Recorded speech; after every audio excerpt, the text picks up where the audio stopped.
Today's episode of GPE is brought to you by Spedicue Productions in association with Still Toking Productions and the Dorkening Podcast Network.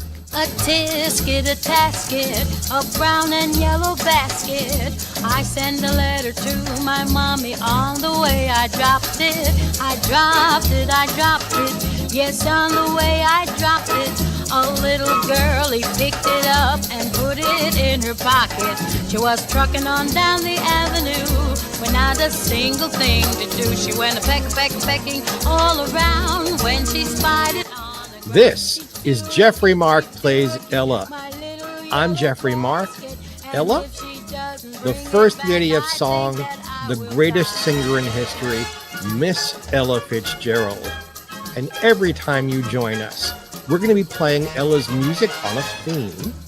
And I, who have written 2 books about Ella and worked with Ella later in her career, are going to tell you all kinds of wonderful backstage, behind-the-scenes stuff about how the music was made, why it's important to music history, and hopefully bring you in to enjoy Ella on a brand new level. Could see.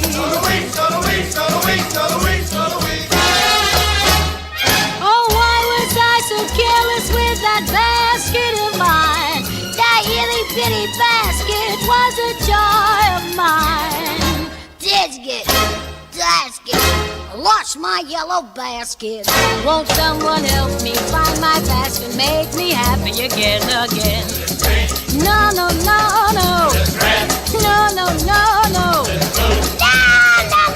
just a little yellow basket. A little yellow basket.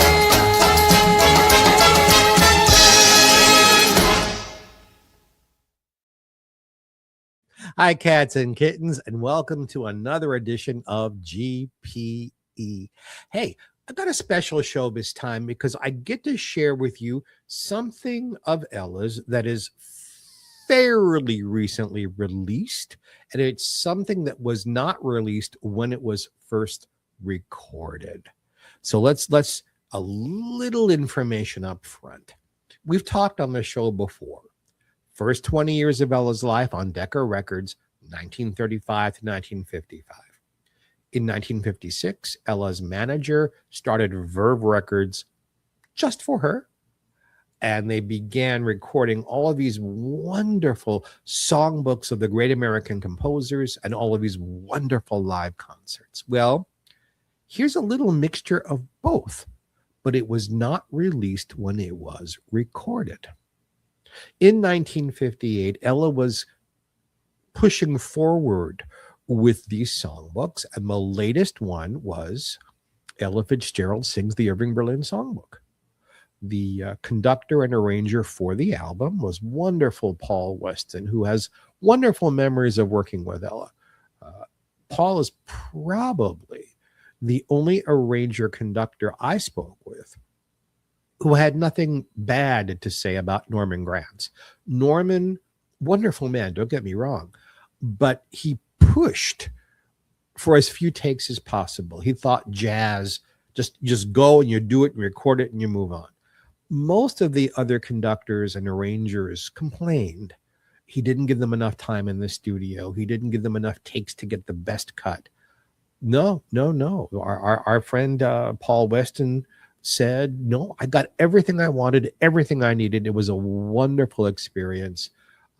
As said so his wife, the wonderful singer Jo Stafford, who was around while this was being recorded.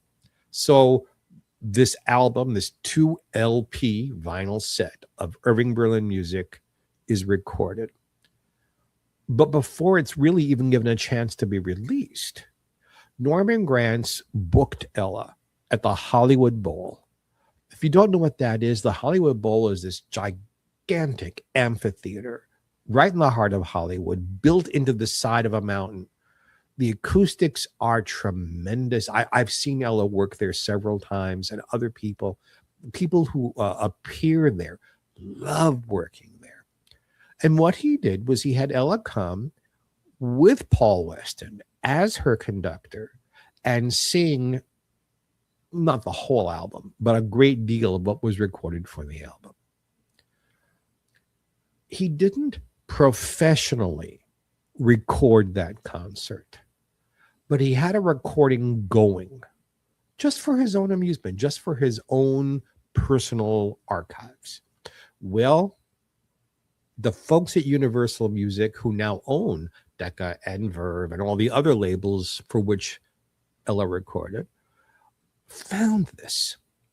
And in 2022, they released it on the Verve label. So I say all of this.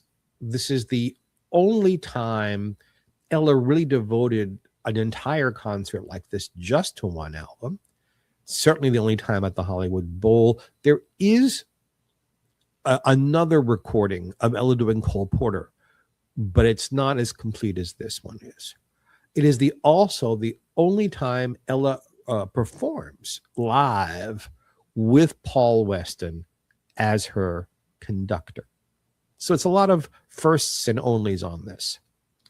The only thing I'm going to say before we get to our first song is, because it was not recorded through the house system, because it is a kind of Norman's own bootleg recording, the sound quality is not up to the standards we usually like to have here on GPE. But I thought this is so rare and so much fun. So if you will open up your ears just a little wider for this episode and understand this is not what we're used to, I think you're going to have a lot of fun.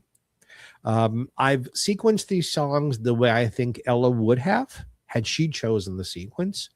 And we're going to start with a song, I've Got My Love to Keep Me Warm. Those of you who are big Ella fans, who know the Irving Berlin songbook, will notice that for some reason, although the body of the song is the original arrangement, it doesn't start off the same way the album does. And I'm not sure why that is. So sit back, pretend it is summer. And as we're recording this, it is summer. You're in the Hollywood Bowl. You're sitting, you have food and drink right in front of you. There's, 5,000 or 6,000 people all around you enjoying the great Ella Fitzgerald. Do that and listen to I've Got My Love to Keep Me Warm. Go.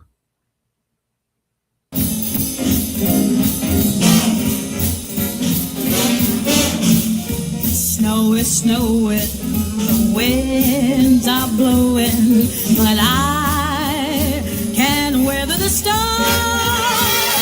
What do I care how much it may storm? I've got my love to keep me warm. I can't remember a worse December. Just watch those icicles fall. What do I care if icicles fall? I've got my love to keep me warm. Off with my overcoat, off with my glove. I need no overcoat, I'm burning with love. My heart's on fire, the flame grows higher, but I can't weather the storm. What do I care how much it may storm? I've got my love to keep me warm. Snow is snowing, the winds are blowing, but I can weather the storm, storm, storm. What do I care how much it may storm? 'Cause I've got my love to keep me warm. I can't remember a worst December. Just watch those icicles fall, form, form. What do I care if icicles form? 'Cause I've got my love to keep you warm.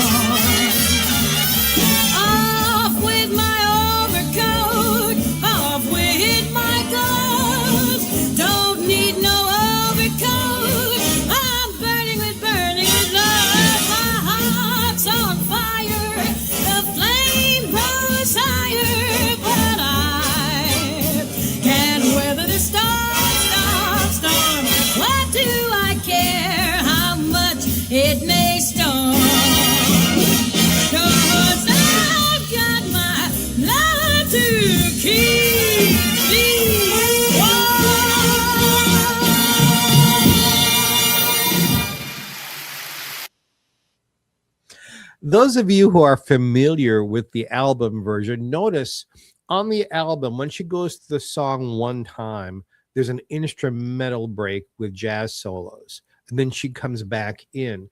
For the purposes of the concert, I guess they felt the audience might be bored if she was just standing there.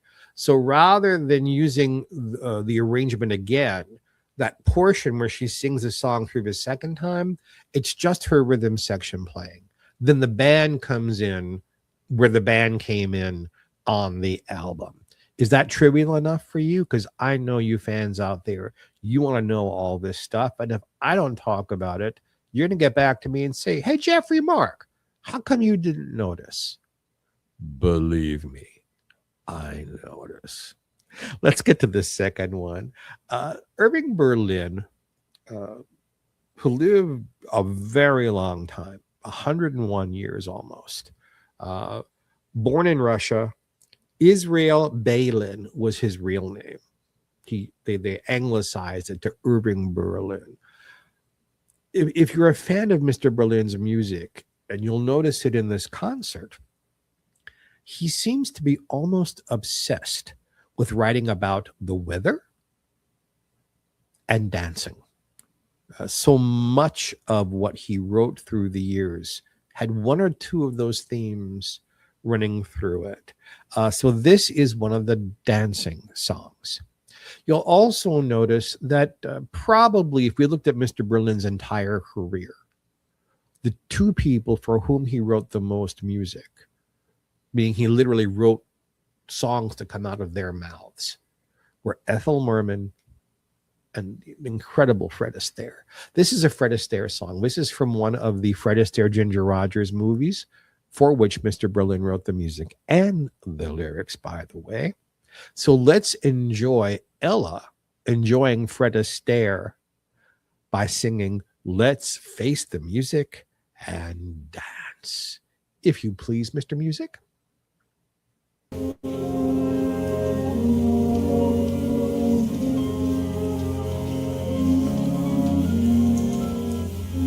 There may be trouble ahead, but while there's moonlight and music and love and romance, let's face the music and dance. Before the fiddlers have fled, before they ask us to pay the bill, and while we still have a chance, let's face the music and dance. Soon we'll be without the moon, humming a different tune, and then there may be teardrops to shed. So while there's moonlight and music and love and romance, let's face the music and dance, dance. Let's face the music and dance.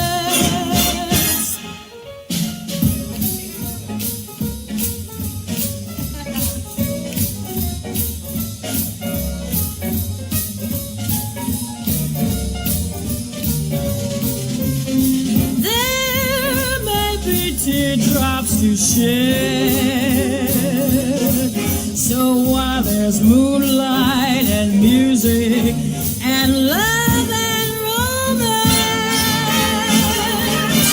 let's face the music and dance, dance. Let's face the music and dance. So while there's moonlight and music and love and romance, let's face the music and dance.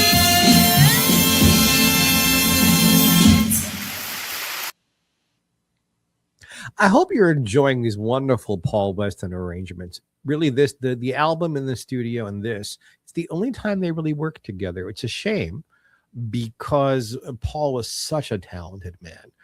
You may recognize more of his arrangements for people like Doris Day, with whom he worked quite a bit, or Dinah Shore, or his wife, Jo Stafford.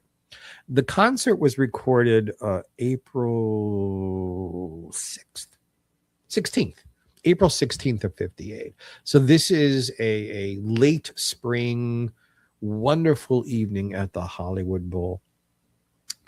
We're going to do a ballad next because that's what Ella would do. A ballad, number 3 song, almost always in her concerts was a ballad. The song, there's no real one person who owns this song. It's not like a person introduced this and it became their song for the rest of their lives. A lot of Mr. Berlin's music appeared in Broadway shows, in vaudeville, in films, where the song caught on, but not necessarily because of one person, unlike the last song, which is strongly identified with Fred Astaire. But I can give you a little piece of trivia. The very first person who recorded this song very early in her Broadway career was Ethel Merman, just to have a recording. There was no reason for her to do it other than perhaps she was already a fan of Mr. Berlin's. The song is How Deep Is the Ocean? It's not an easy song to sing. It's very rangy. And the lyrics say, here's an insider singer's thing. Lyrics can be great, but if one is singing, if the consonants fall in the wrong place or the vowel, like you need to hold a note on the consonant instead of, it's harder to sing.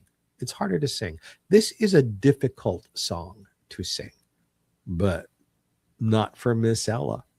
Let's sit back and relax and enjoy. How deep is the ocean?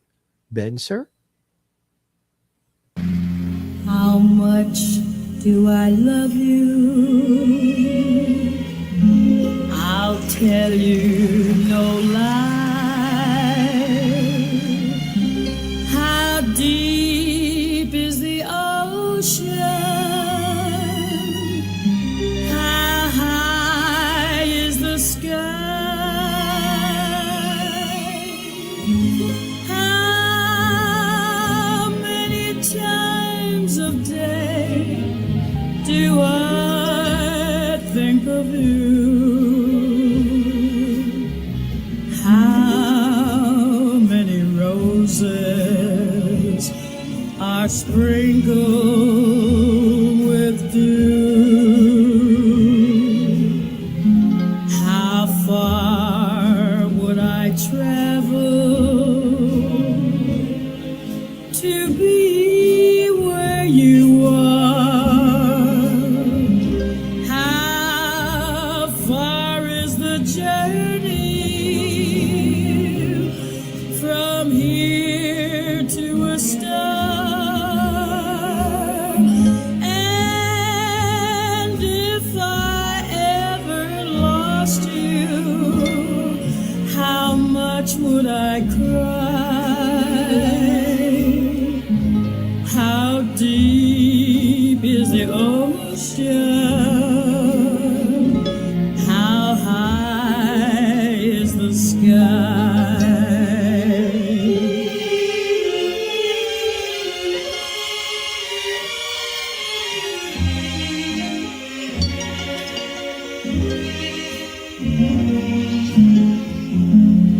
How far would I travel to be where you are? How far is the journey from here to a star? And if I ever lost you, how much would I cry?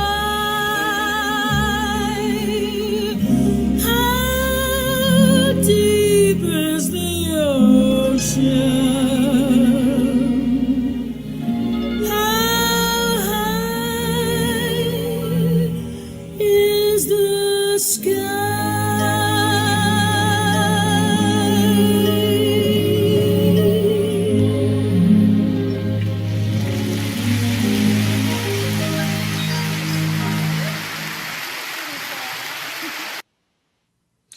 Ella almost sang the wrong lyrics.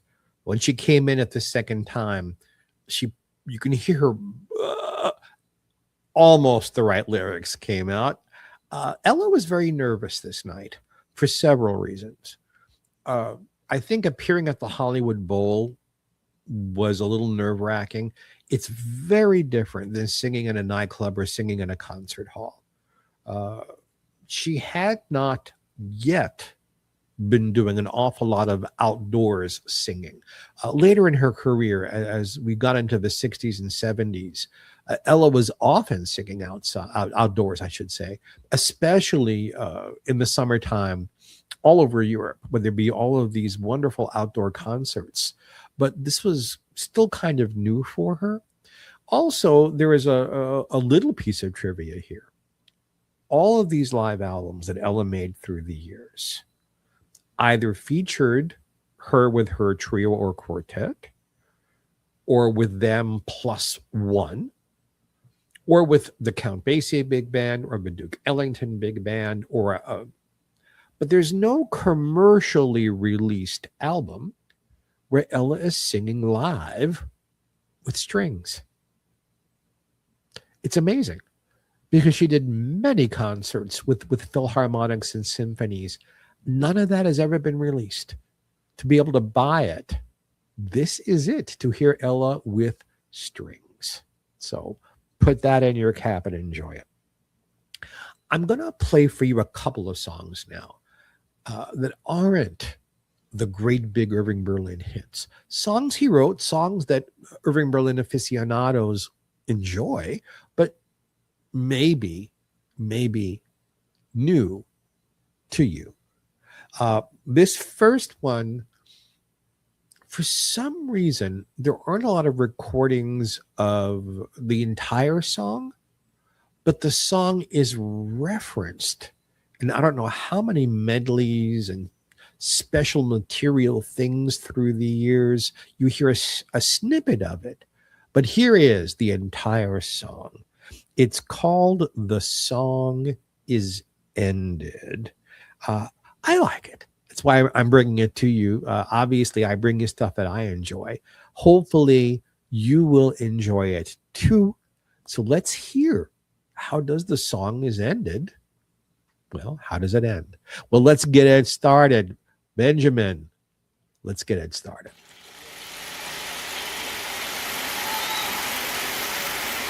The song is ended, but the melody lingers on. You and the song are gone, but the melody lingers on. The night was splendid, and the melody seemed to say, summer will pass away. Take your happiness while you may. There neath the light of the moon, we played a love song that ended too soon. The moon descended, and I found with the break of dawn, you and the song are gone, but the melody lingers on and on and on and on and on and on. Baby, na na na na na, you don't be beauty,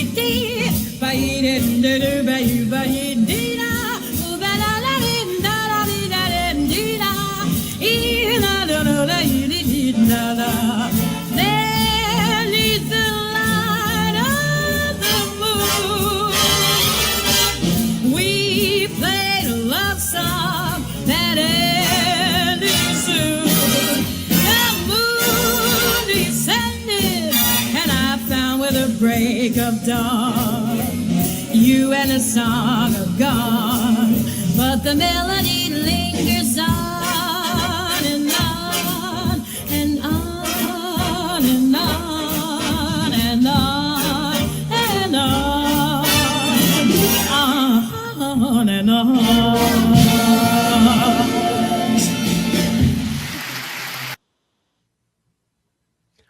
It was short, but it was sweet. Notice Irving Berlin's lyrics here. I mean, I can't imagine anyone writing cleaner, less risque lyrics than Irving Berlin. But, you know, the reference to the dawn coming and the person and the song are gone does kind of sort of intimate that perhaps they had spent the night together and come the break of day, the guy split. So sometimes Mr. Berlin could infuse a little bit of adultness into his lyrics, but he did it subtly and with incredible, great taste. This next one, again, unless you know Mr. Berlin's canon, you probably have never heard this before. It's a song called You're Laughing at Me. Before we play this song, I just want you to note, again, I assume you're a big fan of Ella's because you're here with us every week. Notice that Ella seems to be just the teeniest bit tentative about these songs. The reason is she'd never sung them live. When she did other live concerts, usually by the time Norman Granz got around to recording a concert, it was filled with songs that Ella had worked out live. She tried them this way and that way and kind of got into the groove of the song and felt really comfortable with it. And that's why the albums, or at least that's one of the reasons why these albums, these live concerts are so good. But here, Ella went into a studio, recorded these things, and there was no out-of-town tryout. There was no going around the country and trying these songs out and getting into the groove with them and then going to the Hollywood Bowl. And also, Ella had no idea if this was ever going to be released. This was a big push promotion for the album to sell copies of it in Los Angeles. She had no way of knowing that, you know, half a century later, this would be released and the general public would be listening to it. So you're hearing Ella. It isn't that her vocals is not wonderful, but without the usual confidence she had in live concerts. I wanted to make sure I said that before we move forward. You're laughing at me? Well, don't laugh at me and don't laugh at Ella. But let's listen to this song. And I hope, I really do hope I'm bringing you something new. Here's some new Ella. Go.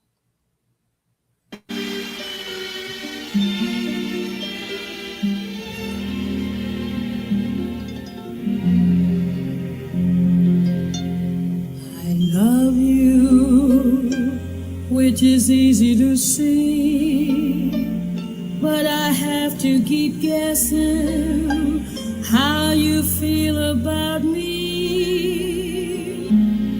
You listen to the words that I speak, but I feel that you listen with your tongue in your cheek.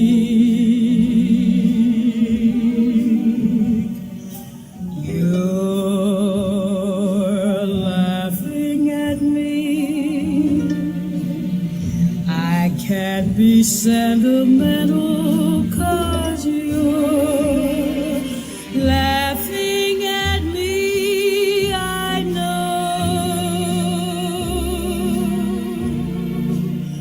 I wanna be romantic,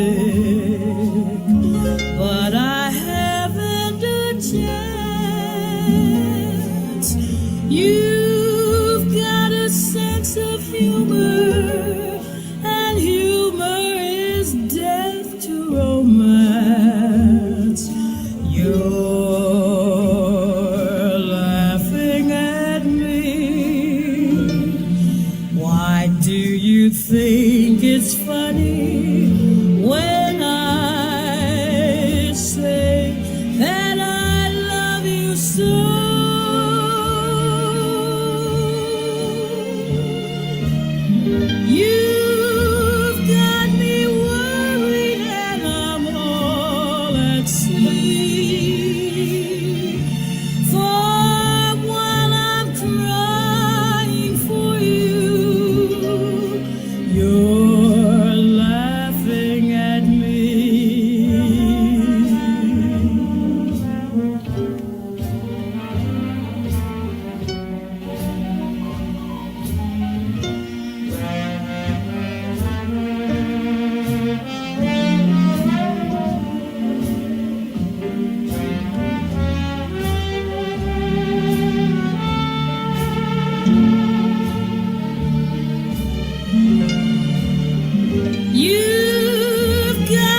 Isn't that pretty?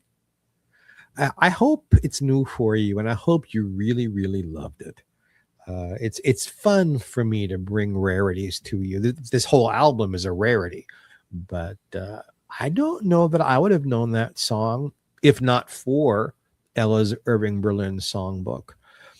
I think that's a hallmark of some of the songbooks Ella recorded, that Norman Granz chose songs. Obviously, he would choose the greatest hits, but he would also choose songs he loved or that the composer really loved, but were not necessarily all that well known by the public. And she kept songs from just sort of disappearing into the dust.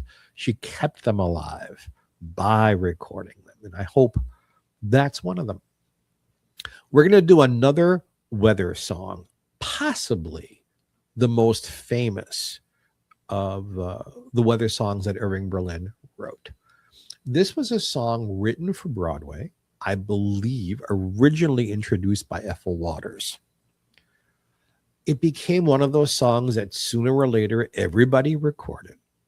In the late 1930s, for a film Irving Berlin wrote called Alexander's Ragtime Band, named after his first big hit in 1911, Ethel Merman sang this. And it was associated with Merman in the 30s and early 40s. She didn't really sing it past that, but that's the big musical moment. Except, go forward about 17 years, Ethel Merman is in another Irving Berlin musical called There's No Business Like Show Business, again named for one of his songs. This time, the song was performed by Marilyn Monroe, and this time there was a problem. Marilyn sizzled in this number. The costume she wore, how do I say this nicely?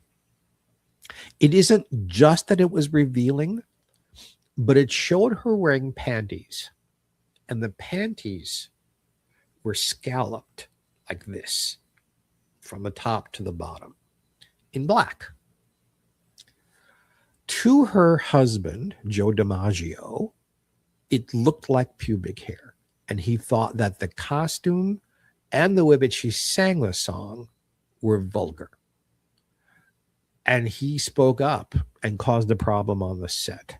The song was recorded, the film song was recorded for the cameras, just the way the director did it. It is just the teeniest bit vulgar, but it's a wonderful song. Whether Marilyn Monroe is sizzling with it or Merman is belting it out, the song is Heat Wave. Let's hear how Ella does it back in 1953.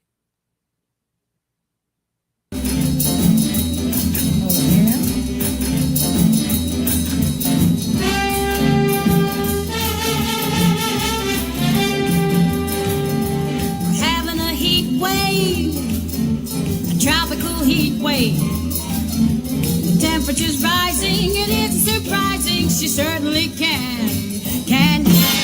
Started a heat wave by letting her seat wave, and in such a way that the people all say that she certainly can.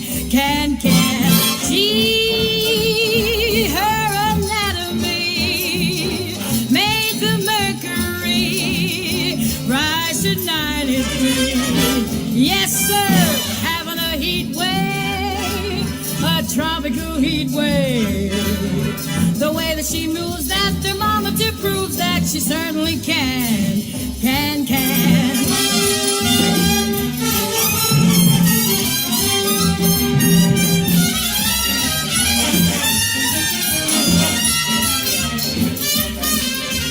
Gee, her anatomy made the mercury jump to 93.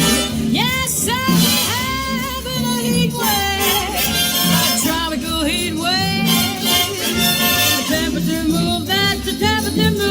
She certainly can. We're having a heat wave. Ooh, how she moves, temperature proves she certainly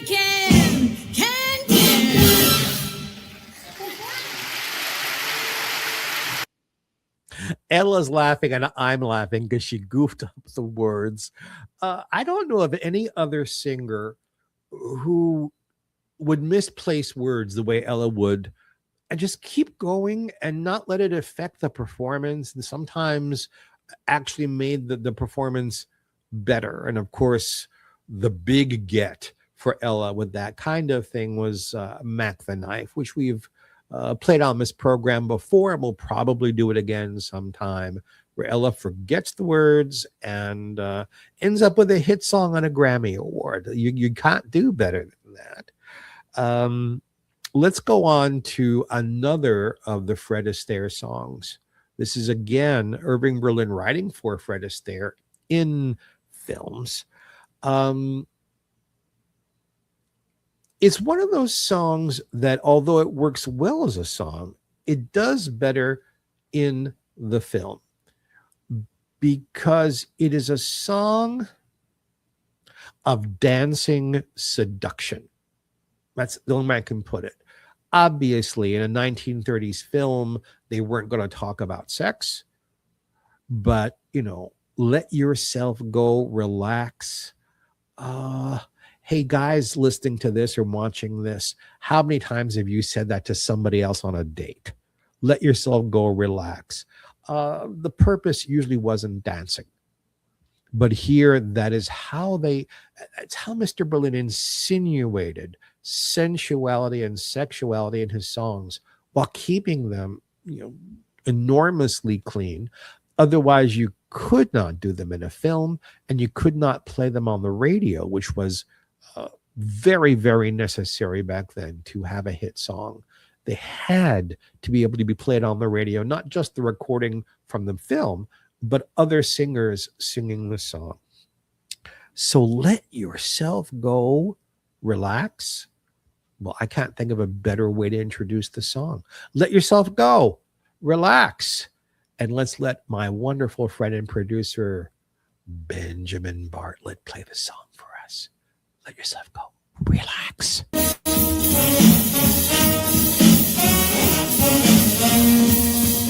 Listen to the band, don't you get a bubble? As you listen to them play, don't you get a glow? If you step out on the floor, you'll forget your trouble. If you go into your dance, you forget your woe. So come get together, let the dance floor feel your leather. Step as lightly as a feather, let yourself go. Come hit the timber, loosen up and start to limber. Can't you hear that hot marimba? Let yourself go. Let yourself go. Relax and let yourself go. Relax, you've got yourself tied up in a knot. The night is cold, but the music's hot, so come a closer. Don't you dare to answer no, sir.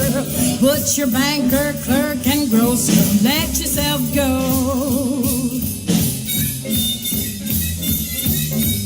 That's Harry Edison, Sweet Edison playing there.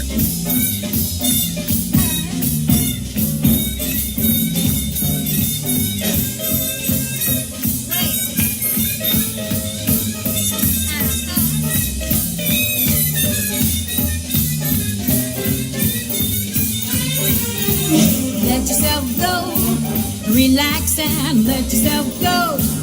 Relax, you got yourself tied up in a knot. The night is cold, but the music's hot, so come cuddle closer. Don't you dare to answer no, sir. Put your banker, cloak, and grocer. Let yourself go. Let yourself go.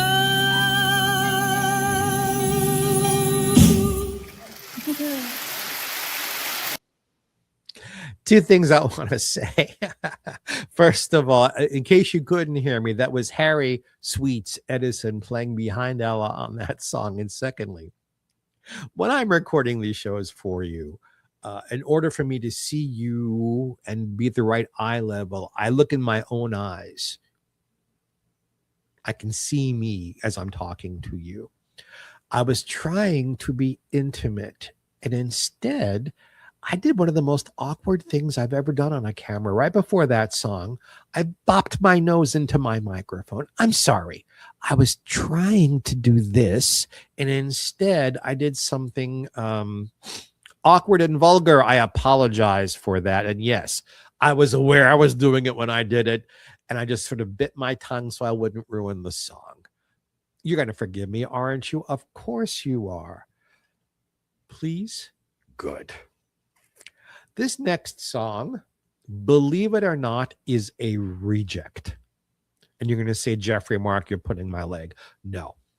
This next song was written for a Broadway show called The Coconuts. It starred the Marx Brothers. And in rehearsal and out-of-town tryouts for the song and the show, the powers that were decided the song didn't fit, that it slowed the show down, that it took away from the Marx Brothers' zany antics. And you'd think, oh gosh, this is one of those rarities Jeff was talking about. No, no, no, no, no. This might be the most famous of the Irving Berlin ballads, despite being tossed away from the Coconuts. It is a song, if you know Mr. Berlin's music at all, if you know the Great American Songbook at all, you know this song. It's how I feel about all of you. I'll be loving you always. Please to enjoy.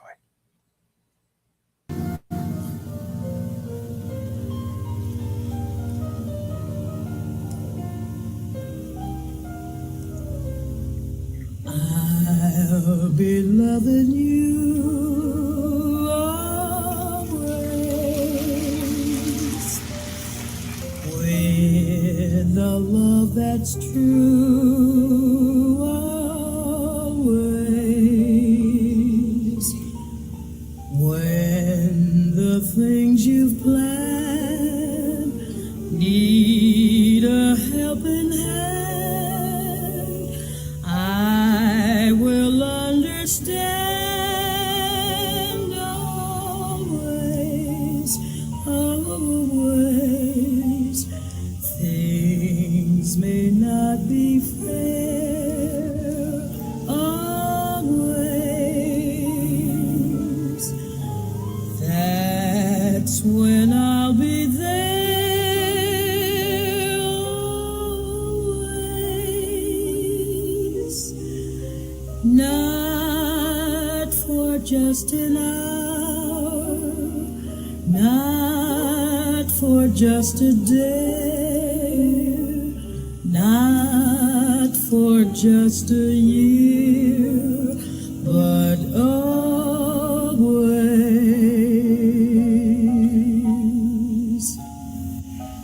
I'll be loving you always, with the love that's true, always, when the things you plan need a helping hand, I will understand always, always. Things may not be fair always. That's when I'll be there always. Not for just an hour, not for just a day, not for just a year, but always. Not for just an hour, not for just a day, not for just a year, but always.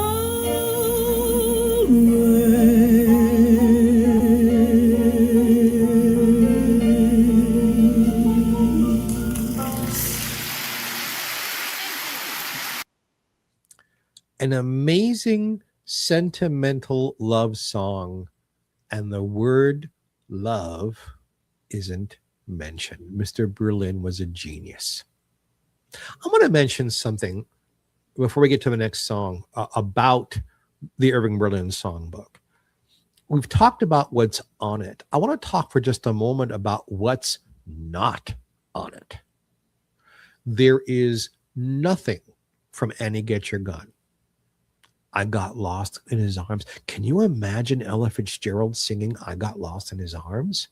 Or They Say That Falling in Love is Wonderful, or Moonshine Lullaby, or You Can't Get a Man with a Gun. There's no business like show business. Nothing. Call Me Madam. There's one song, but nothing Ethel Merman sang. Not The Best Thing for You, not Hostess with the Mostess on the Ball, not You're Not Sick, You're Just in Love.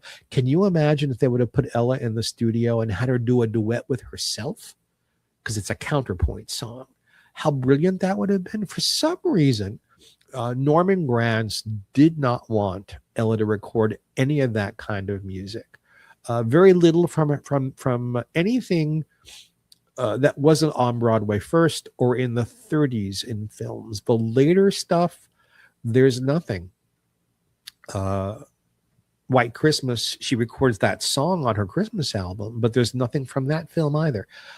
Interesting choices, and I thought I'd share that thought with you. We have one more Fred Astaire song. And for those of you who are big Ginger Rogers fans, please know when I say they're a Fred Astaire song, yes, Ginger was there. Yes, Ginger danced to these. And sometimes Ginger would get a chorus of these. But they were written for Fred Astaire to sing. They were plot points in the films, and they featured Fred. No disparaging of Ginger, just that's how it was. Top Hat, White Tie, and Tails is such a fun song. Most people get the lyrics incorrectly because there are references to things that men wore back then in the 1930s when they got all dressed up formally that men don't wear anymore, and people don't know what he's talking about. So listen to the lyrics here, and we'll maybe talk about one or two of them on the other side of the song. Top Hat, White Tie, and I've never worn tails. I'd love to. I need to get some sequin tails. I just decided. Top Hat, White Tie, and Tails for Geoffrey Mark, but now just for you. Go ahead, Ben.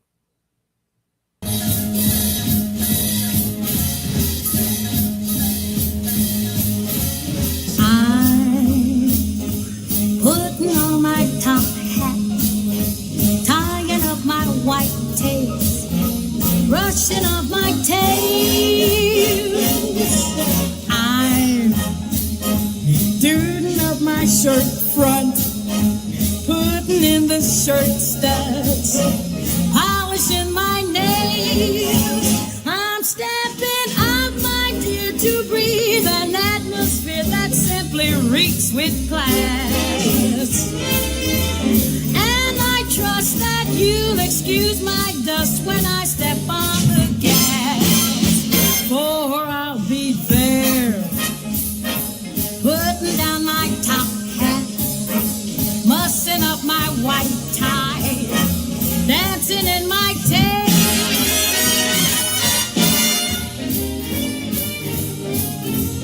I just got an invitation to the mail.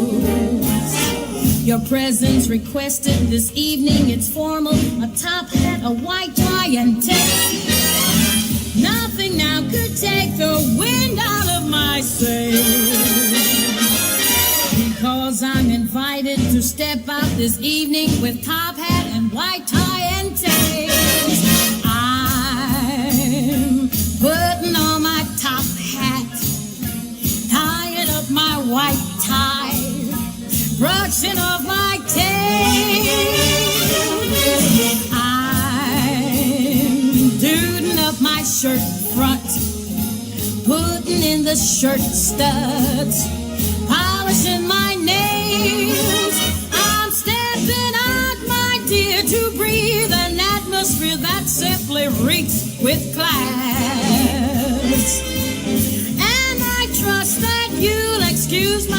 just when I step on the gas. For her I'll be there, putting down my top hat, mussing up my white tie, dancing in my tail.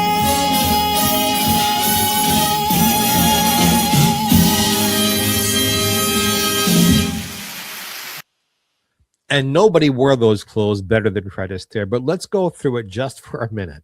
So a top hat is a very tall stovepipe hat. They were collapsible. So when you wanted to check your hat, there'd be room to flatten it. What we think of as a tuxedo back then were called dinner clothes. It was called a dinner jacket. You didn't wear that at very, very, very fancy places. You wore that at dinner time or at a restaurant. But when you were going formal, you had the top hat, you had a cutaway coat with tails hanging in the back. Then there was a white vest, a white tie with a pulled up collar.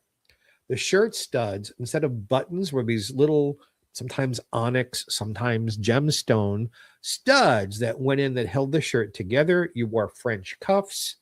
And then you wore pants that had satin going down the sides and formal shoes. If you went out formal, that is how men dressed back then. That kind of wear kind of went away in the 1960s. If you watch, if you can find on YouTube recordings of early Academy Awards TV shows or Emmy Award TV shows, you see a lot of the people still wearing the tails. At least the hosts did. After a while, that just went away, and it's a shame because it's fun to wear, and I need to get me one. Yeah. I talked about this song earlier in the program. Now think about it. Ella is recording this live concert in 1958. In 1911, right? That's a long time before Irving Berlin had his first hit. It wasn't the first song he wrote, but the song, I mean, I can't come up with a song really much more famous than this. It set off a whole kind of music, ragtime.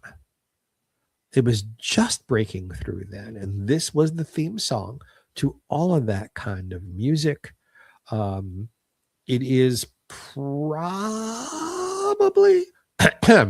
mostly associated with Al Jolson, who sang it a lot, Ethel Merman, who sang it in all of her concerts and recorded it on her albums and sang it in the film Is No Business Like Show Business. The song, it's hard to do something different with this. So listen to what Ella does with it. It's not usual that Ella does character singing while she's doing a song. Almost always it's straight jazz, but here she gives it a little schmaltz, a little something extra of character because of what the song is. The song is Alexander's Ragtime Band. Go.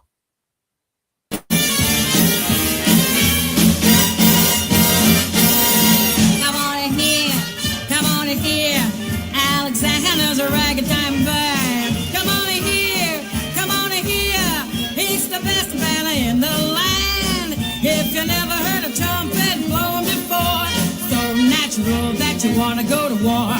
It's just the bestest band one have. Oh, my honey lamb, come on along, let me take you by the hand. Up to the man, who's the leader of the band. And if you care to hear the Swanee River played in a ragtime, come on in here, Alexander's a ragtime band.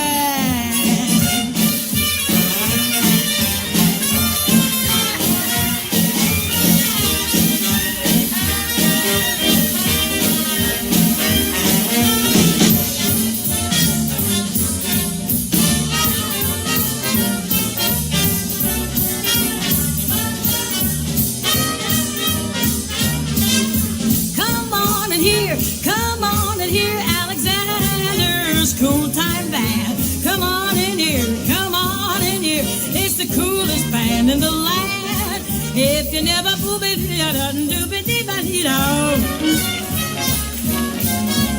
it's just the coolest band out there. Why, honey, love, come on along. Let me take you to the leader of the band. Come on along, listen to this real cool band. And if you care to hear the Swanee River played in cool time,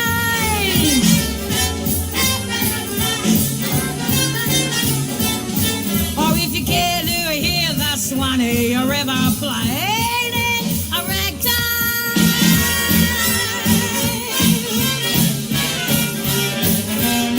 come on here, Alexander's ragtime Alexander's ragtime